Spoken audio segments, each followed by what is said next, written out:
Welcome to Shepherd's Table. I have with me today Pastor Roland from Victory Lutheran.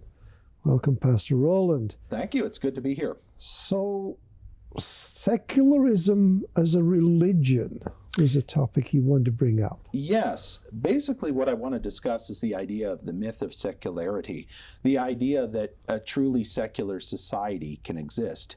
Okay. So basically, in our present time, we have this idea that we live in a secular time. There's a clear line between politics and business and religion, and by keeping those things apart, we have established a society based on reason alone, and that is how the society now operates. However, as much as we buy into that idea, the reality on the ground doesn't seem to actually be congruent with the idea that we say we're governed by, right? And what I mean by that is there's a lot of, even though religious adherence in this country has generally trended downwards, that doesn't mean people have become irreligious. They've just converted to different religions. Okay. And the point that I want to make, which many commentators and political analysts and theologians are making today, are that many people's political persuasions have, in a sense, become their religion. Okay. That does make sense because a lot of the government bureaucracies are always pushing reason. We know what we're doing. We're the experts. Just do what we tell you. And it doesn't quite match with my what's the word I'm looking for here? It doesn't match with my outlook in how society should work, especially under God's law.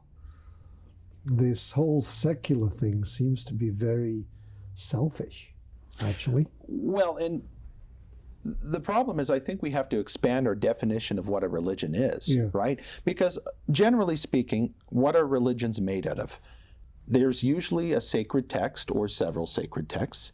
There's certain people that are considered leaders or prophets or the key spokesperson of that religion. There's usually some sort of authority structure, which generally does not like to be questioned very much. There's people that are very devoted to it. Yeah. There's some people that are very, very all in. They aren't people you can have many conversations about, right? And you see this even in religion, right? There's a lot of Christians you can't have a reasonable conversation with. And I can say that as a Christian, right? There's a lot of people of other religions you can't have a reasonable, they're so committed, they're so, for no better words, indoctrinated in that. Exactly. And why can't we apply that? And I think it's appropriately applied to the political realm, where people are so committed. Let's say whether it's the far right or whether it's the very far left, these terms that we throw around. These people you can't really have a conversation about, right? Yeah. If we look down in the States, it's very hard to criticize certain leaders. They say, well, you can't question this. Well, why not, right? That doesn't seem like secularism to me. That seems like a new religion that has formed in the vacuum that an attempt at secularism has created, in my view.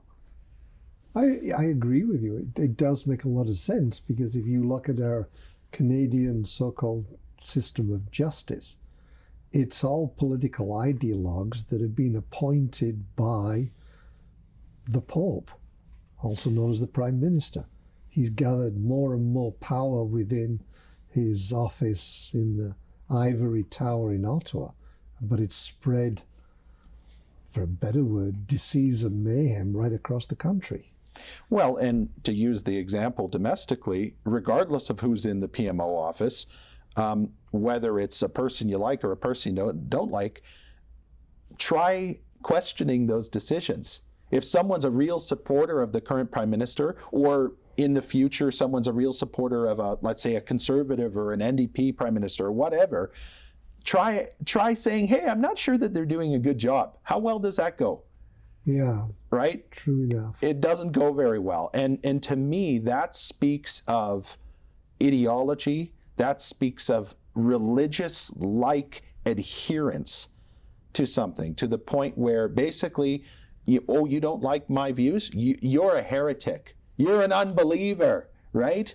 When really, under the guise of the myth of, oh, well, everything's secular, this is all based on reason, and you dig a little deeper, doesn't seem that way. Excellent. Thank you for coming in, Pastor Roland. Thank you for having me. Thank you for watching.